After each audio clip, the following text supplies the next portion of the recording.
Vamos lá. Bom, então, existem diversos tipos de sondas e drenos, né? Quando que a gente usa? A gente usa sondas e drenos quando eu quero infundir alguma secreção, alguma lavagem ou alguma alimentação, e eu coloco drenos quando eu quero fazer lavagem de algumas cavidades ou drenar líquidos corporais, tá? As sondas têm diversos tipos, a gente tem sondas vesicais, sondas retais, sondas nasogástricas, então, e drenos também. Então, a gente vai ver as indicações desses materiais, tá? E como usá-los, e seus nomes. A sonda é quando tem luz no órgão e dreno quando precisa perfurar? Não, só... você deu uma classificação que cabe, tá? Mas, deixa eu ver.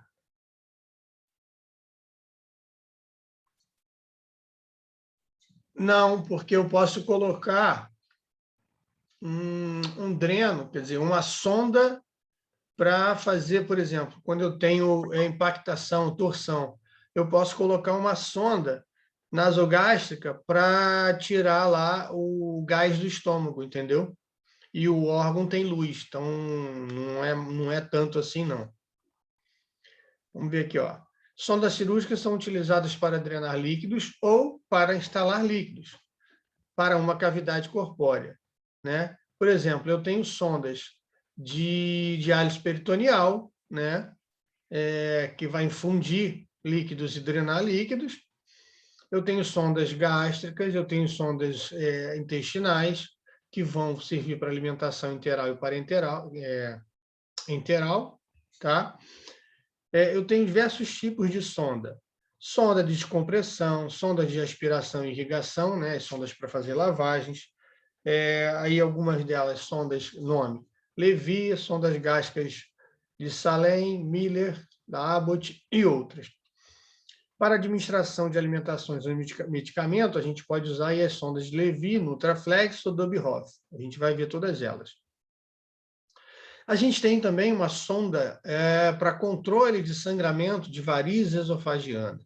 Isso não é uma patologia muito comum na veterinária, né, porque eu dou essa aula para medicina também.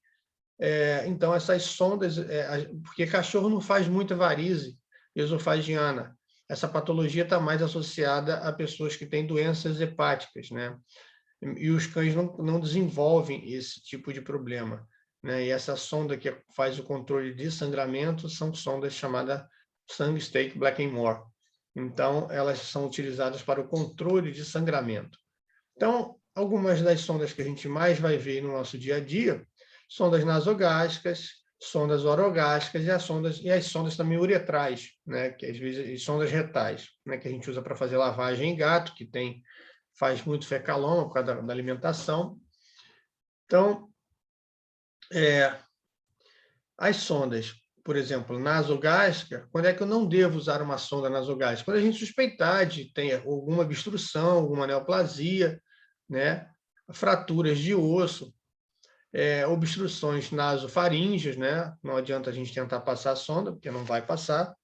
E também, gente, aí é uma especificidade da nossa área que seria suspeita de uma plaquetopenia, né? Um animal que tem uma ehrlichiose, uma babesiose com baixa de plaqueta, a gente não vai passar uma sonda nasogástrica porque corre o risco de fazer sangramento, né? Porque a sonda às vezes machuca um pouco. As sondas orogástricas, algumas sondas apresentam faixas radiopacas para a gente fotografar. Essas sondas orogástricas normalmente são usadas para fazer descompressão do estômago, tá? No caso de torção, a primeira manobra que a gente precisa fazer num quadro de torção é volemia e descompressão.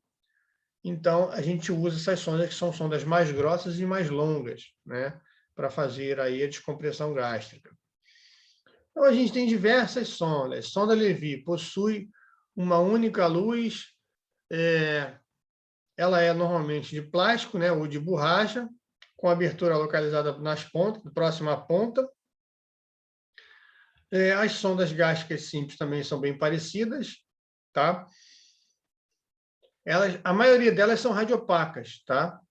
Porque o plástico às vezes não aparece em raio-x, mas essas sondas têm uma radiopacidade boa para a gente poder identificar que o ideal é quando colocar uma sonda dessa, a gente confirmar que está no lugar certo, tá? Uma radiografia. A sonda Dobbe-Hoffmann é uma sonda usada com frequência para alimentação interal.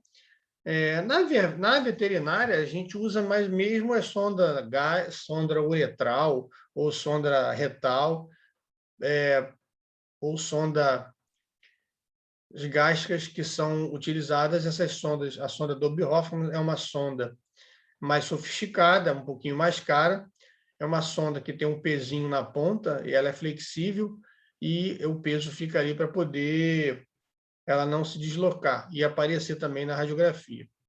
A Nutraflex possui aí 76 centímetros de comprimento, uma sonda pesada, né, com um mercúrio aí também na ponta para facilitar aí a passagem dela. A sonda de Sangster-Blackmore não é muito usada na veterinária, então não vou nem falar dela. A sonda de Miller possui duas luzes, sendo uma para infundir introdução de mercúrio ou ar. Normalmente a gente bota ar, tá, gente? Ninguém usa mercúrio. A gente bota ar no balão, é uma sonda que tem um balãozinho para poder fixar ela. Quando ela passa no estômago, por exemplo, a gente infla o balão e ela não sai caso o paciente vomite. Tá? E tem uma outra luz que é para fazer a passagem dos líquidos ou aspirar alguma secreção. Então, alguns exemplos aí. Ó. O que é necessário para a gente passar uma sonda de alimentação? Né? Uma sonda nasogástrica. Normalmente a gente usa nasogástrica porque a orogástrica a gente é usada somente para fazer descompressão, né? Porque o animal, para passar uma orogástrica, tem que estar o quê? Sedado ou anestesiado para não mastigar a sonda. Nosso paciente não vai ficar quietinho. Então, normalmente a gente usa uma sonda nasogástrica. O que limita uma sonda nasogástrica? O tamanho do nosso paciente, tá? Por quê? Pacientes muito pequenos a gente não consegue passar muito bem. Mesmo que consiga passar uma sonda muito fininha, a gente não vai conseguir alimentar ele direito, porque a quantidade a viscosidade da alimentação não passa pela luz da sonda. Tá? Então, a gente tem limitação por causa do tamanho, e aí por isso que a gente prefere, às vezes, em gato, botar aquela sonda aqui direto no esôfago através da faringostomia. Eu preciso de uma seringa de 20 ml para confirmar aí um soro, né? Para confirmar assim que eu passo a sonda se está no lugar certo, lidocaína gel para não machucar, né? E deslizar melhor a sonda, um estetoscópio para confirmar que a sonda está no lugar, que não foi para o pulmão, um esparadrapo para prender, luva de procedimento, gás estéreo e um coletor, né? Seja para infundir ou seja para coletar as secreções que vão sair desse paciente. Depende do que a gente está fazendo, né? Como é que a gente faz? Primeiro faz a lavagem das mãos, né? E junte o material numa bandeja, né? De preferência tudo estéreo, para a gente poder fazer aí o procedimento. Essa técnica de fazer o paciente sentado, né? Ele deve estar sentado em decúbito dorsal com uma cabeceira elevada a 45 graus. Normalmente a gente faz o cachorro sentadinho, né? E hiperestende a cabeça dele para passar com mais facilidade. Né? No humano, a gente pede ele para deglutir, fica mais fácil, mas no cachorro é difícil. Mas como a sonda irrita e incomoda, ele naturalmente vai fazer a deglutição. Eu posso medir aí o comprimento da sonda, né? Da ponta do nariz até a orelha, até a entrada do apêndice tifoide. Tá? É dessa forma que a gente mede aí a sonda para poder ela ficar no lugar certinho. E aí você marca, né, aqui com o esparadrapo, que é até onde você vai entrar com a sonda. Você não pode, posso enfiar mais? Não deve, porque aquilo começa a estimular vômito e aí o animal vomita a sonda com tudo, tá? É muito difícil fazer esse procedimento com o animal acordado, tá? É muito incômodo passar a sonda no nariz. Às vezes você pode até jogar lidocaína ali na narina do animal, para que ele não sinta tanto incômodo. Ó, passa xilocaína gel na sonda e pode até colocar aí, dependendo da dose, 1 a 2 ml numa seringuinha, sem agulha, é claro, dentro da narina, hiperestende a cabeça dele para descer, mas é muito difícil você realmente passar uma sonda nasogástrica com o animal acordado. A gente introduz somente pela narina, tá, gente? A introdução pela boca é para fazer somente a descompressão, num caso de emergência. Bom, flexiona o pescoço, né? A gente levanta, né? E aí... Descompressão, eu fiquei meio perdido nisso aí. Para fazer descompressão, seria em que caso? No caso de torção gástrica. No caso do animal está fazendo torção ou timpanismo, tá? A gente aí passa a sonda orogástrica, mas com um animal anestesiado. Por quê? Porque para fazer a descompressão não adianta, quer dizer, até adianta, mas a gente precisa, porque normalmente quem torce são animais grandes, né? Quem faz torção ou impactação. E aí, às vezes, a gente consegue passar uma sonda mais grossa nesses animais grandes. Mas, às vezes, no quadro de emergência, a gente precisa descomprimir rápido, né? Então, quando a gente der aula aí de sistema digestivo, eu vou falar um pouquinho disso. Aí a gente anestesia e passa uma sonda mais grossa para fazer essa descompressão com maior velocidade, tá? Quanto mais tempo a gente tiver uma compressão, mais risco a gente tem de ter de isquemia de alguns órgãos e necrose do estômago. Então, são nesses casos que a gente precisa fazer aí a passagem de uma sonda orogástrica. Em grandes animais é diferente, né? Que a gente tem aquele abre-boca, bota lá e passa aquela mangueira enorme e a gente consegue resolver um timpanismo passando uma sonda orogástrica. Em pequenos animais é mais difícil, tá? A gente fazer esse tipo de procedimento. A gente tem que fazer com ele sedado ou anestesiado. Na verdade, anestesiado, porque se você fizer uma sedação leve, o cárdia vai ficar contraído e não passa no cárdia, você tem dificuldade. Então, às vezes, você tem que sedar mesmo o animal. Então, a gente introduz aí a sonda. A deglutição não adianta pedir o nosso paciente para fazer, porque ele não vai fazer, mas quando a sonda passar ali na orofaringe, ela vai irritar, ele vai naturalmente deglutir. Introduz a sonda até o ponto do esparadrapo, né, vê o posicionamento correto, fixa com o esparadrapo e aí joga de 30 a 60 ml de ar ou de soro, né, para poder ouvir os movimentos aí no estômago, para você saber que está certo, tá? Então, com o esteto, bota no estômago, que você vai ver aí, vai ouvir, vai escutar os movimentos do líquido entrando no estômago. E depois aspira para ver se está no lugar certo também. Antes de iniciar a alimentação, a gente precisa, tá? Isso aqui é uma segurança para a gente, tá, gente? Fazer a radiografia. Eu já tive casos aí que eu peguei atendendo de colegas que vieram, que a sonda migrou, né? E os colegas não fizeram raio-x e a proprietária a filha era promotora pública, né, da área jurídica, queria processar a clínica quando, na verdade, não tinha nenhuma culpa, né, da clínica. A culpa era que o animal realmente fez uma movimentação, não fez um controle adequado e acabou a sonda migrando.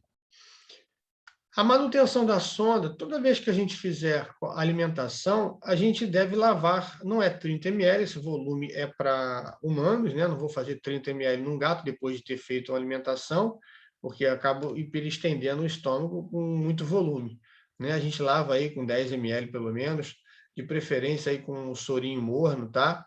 Um sorinho aquecido para eliminar aí as gorduras que ficam do alimento, porque se você não fizer a lavagem, acaba entupindo a sonda, tá?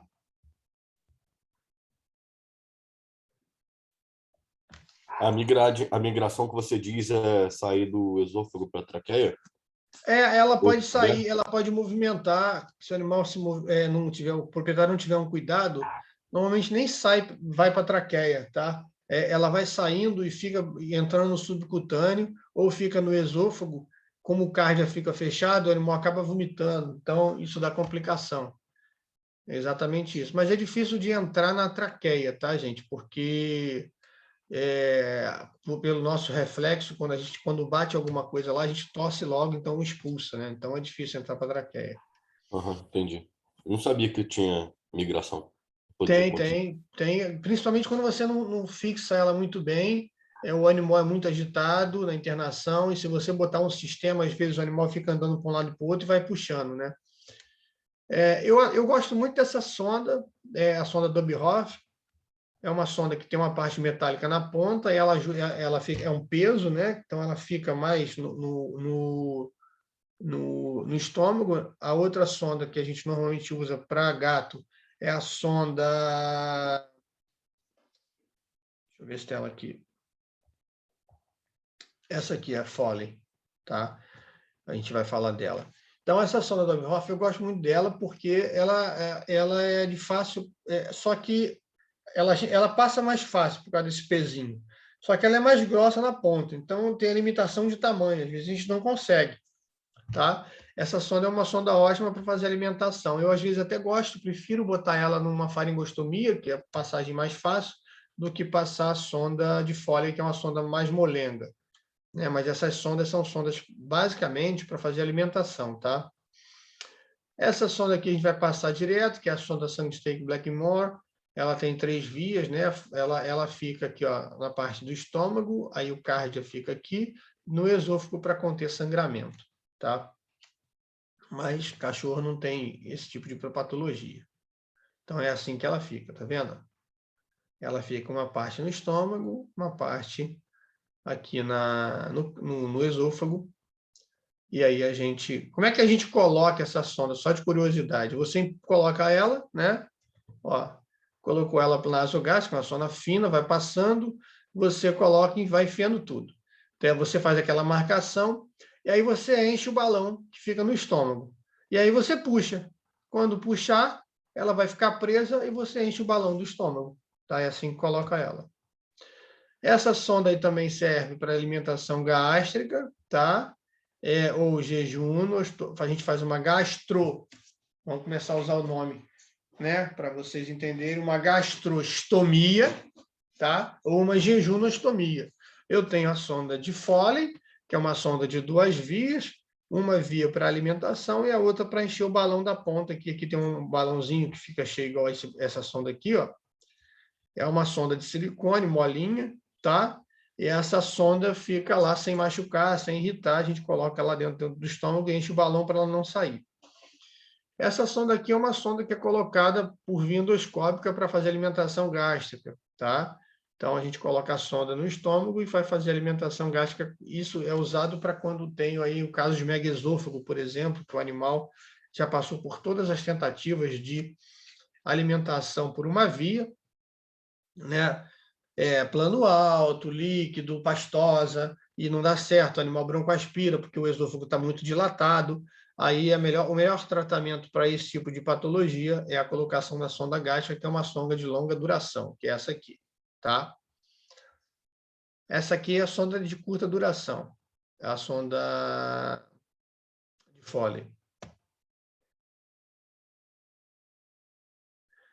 Esse procedimento é realizado para pacientes que perderam temporariamente, tá, a condição e a capacidade de deglutir, tá? Isso hoje está sendo muito comum em pacientes com Covid, que ficam internados muito tempo. O paciente com Covid que fica internado muito tempo aí, ele perde a capacidade de andar, de deglutir, porque ele fica com bloqueador neuromuscular, né? E os músculos acabam se atrofiando, dependendo do tempo de internação. Ou qualquer incompetência dele de deglutir por qualquer tipo de lesão, né? Ou patologia que precise aí fazer uma alimentação via gástrica ou jejum. Hoje, normalmente, a gente faz por endoscopia, a gente não precisa fazer esse procedimento, a sonda gástrica por cirurgia aberta, mas caso não tenha cirurgia, não tenha endoscópio, a gente pode fazer cirurgia aberta, mas não é o padrão ouro, tá? O padrão ouro é a colocação da sonda via endoscópio, tá? E aí fica o paciente assim, com aquela sondinha ali, tá? E se alimentando através de algum circuito, ou a gente vai infundindo. O ideal é circuito, porque a alimentação ela fica lentamente entrando no estômago e não sobrecarrega. E a gente não pode fazer um volume muito grande, principalmente quando estiver no jejum, tá? Por exemplo, eu tenho um tumor gástrico, eu tenho alguma cirurgia gástrica que eu não quero que a comida passe para comprometer a minha cirurgia, você bota a sonda no jejum E aí o interessante é que esse animal fica internado em uma bomba de infusão que vai fazer a alimentação dele constantemente, ou planejado por 4 horas, né? Porque se você infundir um líquido muito rápido ou infundir muito líquido, vai acabar dando diarreia, tá? E aí a gente tem complicação.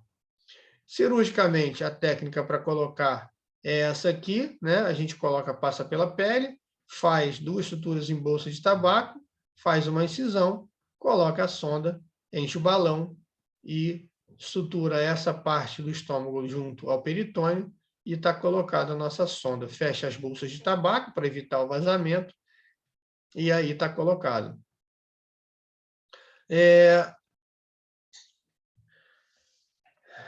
Para tirar, é só puxar, tá? E a gente coloca um momento aqui, quando for fazer a fixação desse pedaço do estômago, aqui, ó, na parede quando eu vou colocar essa sutura aqui, ó, aqui está o peritônio e aqui está o estômago. A gente coloca um momento aqui, porque quando a gente fizer a remoção dessa sonda, o que a gente faz? A gente só puxa. Aí fica o buraquinho ali. A mucosa cicatriza 24, 48 horas, então ela vai fechar rápido. Mas para evitar derramamento de conteúdo, a gente coloca um momento ali para poder ajudar a vedar e não ter extravasamento de conteúdo. É claro que a gente deixa o paciente aí em jejum pelo menos 24 horas para ajudar a cicatrização e para evitar vazamento. A técnica é diferente, não vou explicar porque é em humanos. Então, ó, o fechamento. O jejum, para fazer uma gastrojejunostomia, para fazer uma jejunostomia, a gente primeiro faz separa um segmento do jejum, faz um túnel, depois você faz um buraquinho, vai fazer uma bolsa de tabaco, que é uma sutura circular em volta do meu buraquinho, tá? E introduz a sonda e progride essa tunelização até fechar tudo, para não evitar vazamento, tá? A gente faz esse tipo de procedimento quando eu tenho alguma patologia que impeça aí o alimento passar do estômago para o duodeno, né? Ou grandes cirurgias que a gente precisa de uma recuperação. Quando eu faço uma gastrotomia parcial, eu preciso que aquilo cicatrize, então eu vou para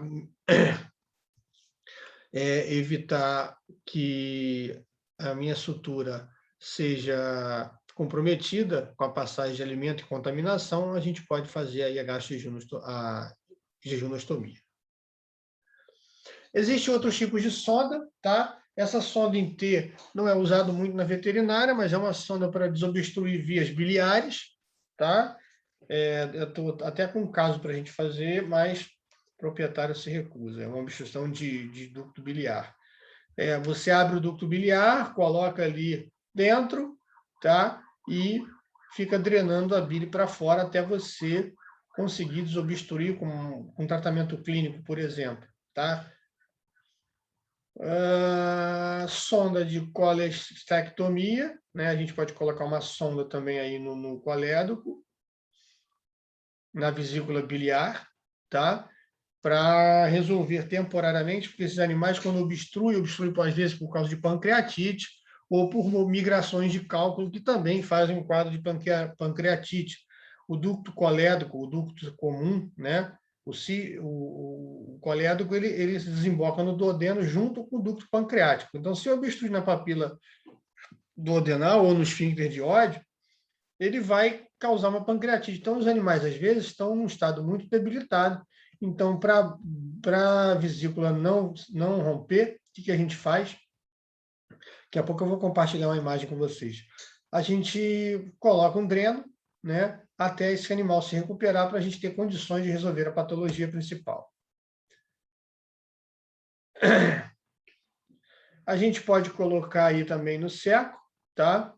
Em caso de ilho paralítico, que forma gás, né? Aí a gente tem as sondas retais para fazer lavagem, né, de fecaloma.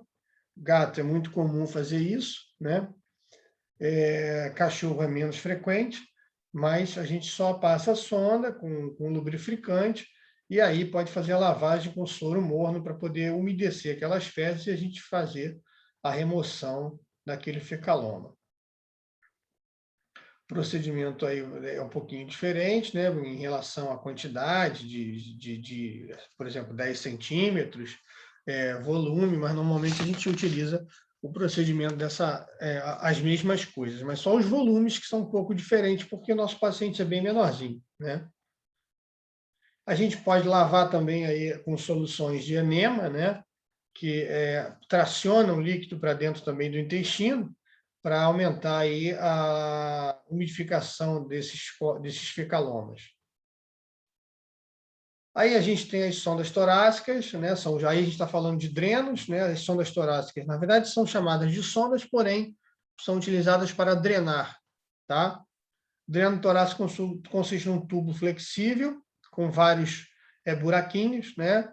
É utilizado aí para pneumotórax, pneumodiastino, derrame pleural, hemotórax. Então, a gente precisa usar aí um dreno para poder fazer a remoção de líquidos quando a gente está aí diante de uma patologia torácica, muitas vezes.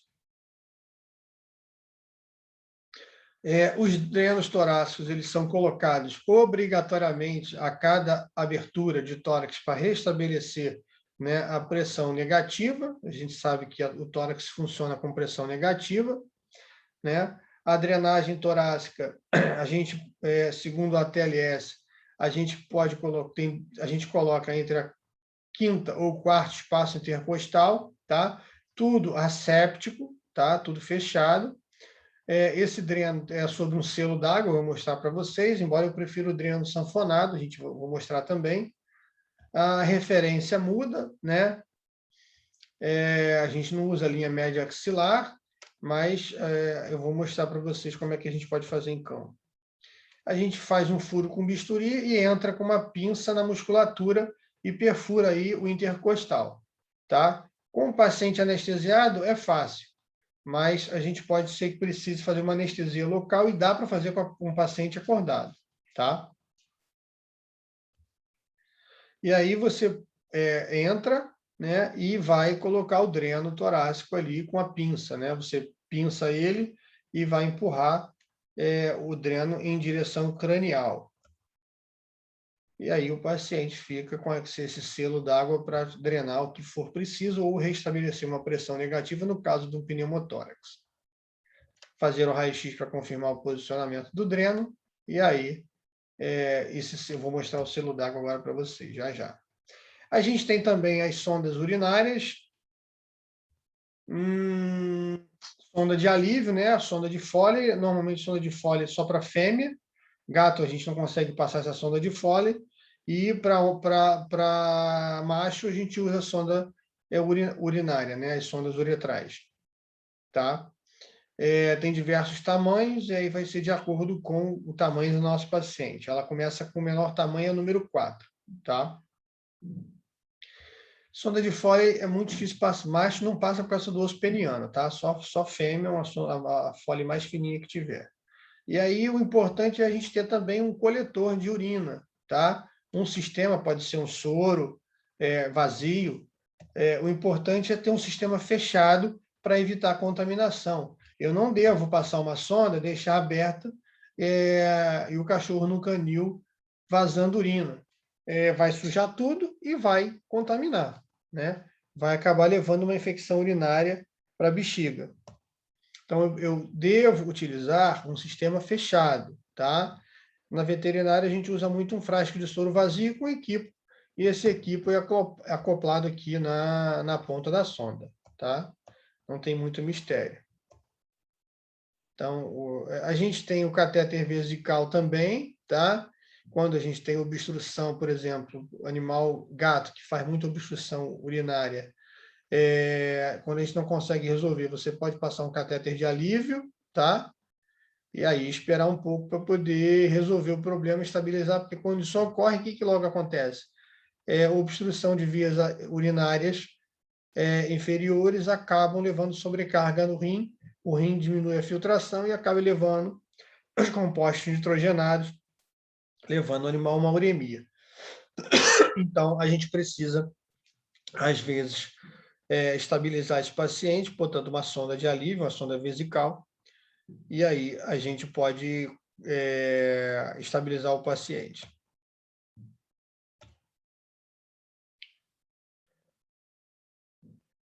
Então, os drenos normalmente são utilizados aí para drenar líquidos, né? O dreno, a gente tem diversos tipos, ó, dreno aberto e dreno fechado, e dreno de aspiração, e drenos sanfonados também, tá? Então, tem dreno aberto, drenos fechados de aspiração e drenos fechados de sanfonagem.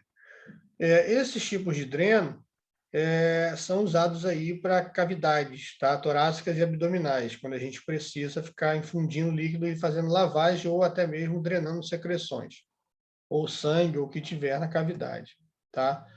Eu tenho dreno aberto é normalmente para áreas externas, tá? É o dreno de Penrose, é basicamente uma folha de borracha. Por exemplo, eu tirei um linfoma muito grande, ou eu fiz uma plastia, né? Eu fiz uma rotação de retalho, que a gente não pode fazer o subcutâneo, senão a gente pode comprometer a vascularização daquele retalho. A gente coloca um dreno de Penrose para diminuir a formação de seroma, tá? É muito utilizado para isso. Eu tenho os drenos fechados, né? O Jackson é o Blake, tá? É essa perinha que é acoplada dentro de acoplada no circuito, e aí a gente abre a tampinha aqui, ó, aperta ela e fecha a tampinha, e aí ela vai puxar por sucção, tá? Eu gosto muito desse tipo de dreno. O dreno de sanfonagem é um dreno tipo uma sanfona, igual a perinha, só que é uma sanfoninha maior, você aperta, fecha, e ele vai ficar drenando. Eu prefiro usar esse dreno para tórax, porque restabelece a pressão negativa muito mais rápido, tá? E a recuperação do paciente é muito mais rápida. Vou ver se eu acho aqui um vídeo para vocês. Deixa eu só parar aqui um instante. Deixa eu pausar. Bom, isso é como coloca um dreno, tá, gente?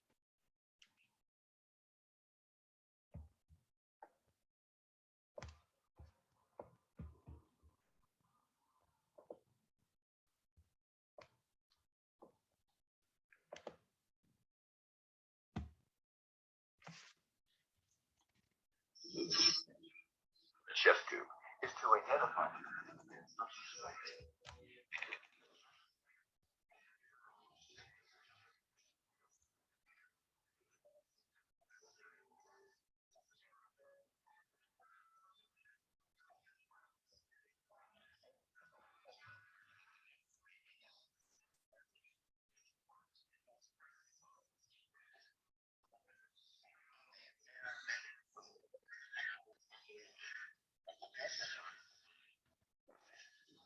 No cachorro, gente, é só a gente pegar o cotovelo, botar aqui no tórax, vai ficar justamente no quinto e quarto espaço intercostal. Vocês estão escutando? O vídeo está com som? Está baixo. Está muito baixo. Então, ó, vocês vão anestesiar. Eu anestesio, tá? A costela anterior, deixa eu tirar o som que eu vou narrando. A gente anestesia a costela anterior, posterior e o músculo intercostal, entra com uma pinça, não precisa estar com o animal anestesiado, se você fizer um bom bloqueio, tá?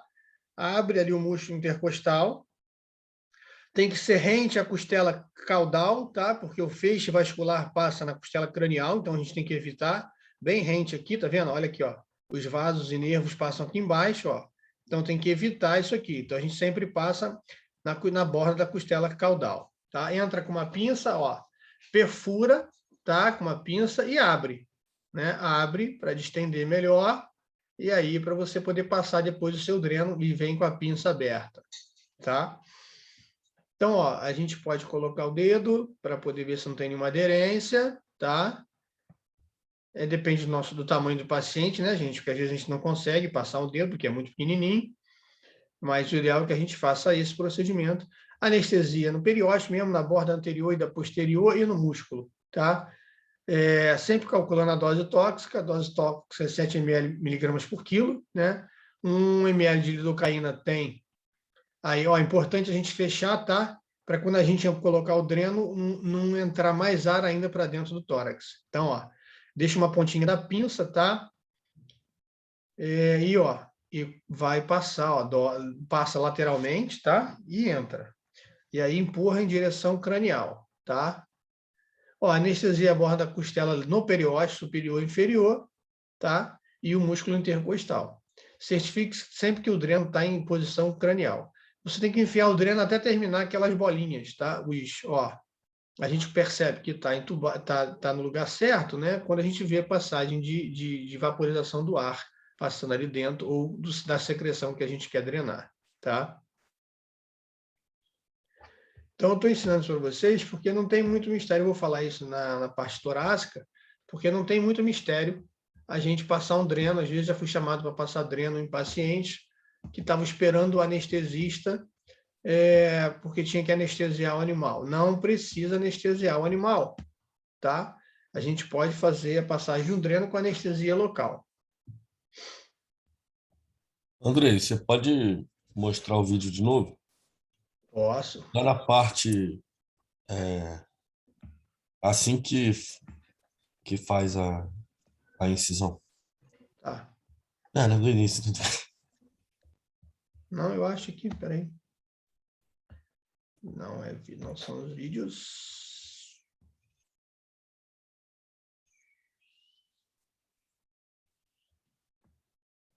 Vou fazer o seguinte, eu vou botar no AVA. Tá? Beleza. Eu coloco lá no AVA e se você tiver alguma dúvida, você me fala, me manda um zap, que aí aí você vai ter tempo de ver com calma, olhar, ver o cara que está narrando, bonitinho, tudo certinho. A única coisa que eu faço diferente é anestesiar a costela posterior, em vez de só anestesiar a costela inferior. Tá? Mas eu vou colocar no AVA essa aula e vou colocar o vídeo da drenagem torácica, como é que faz para vocês. Eu já tenho lá no YouTube, já tenho também no Dropbox e coloco lá para vocês acessarem com calma. Beleza? Beleza, se você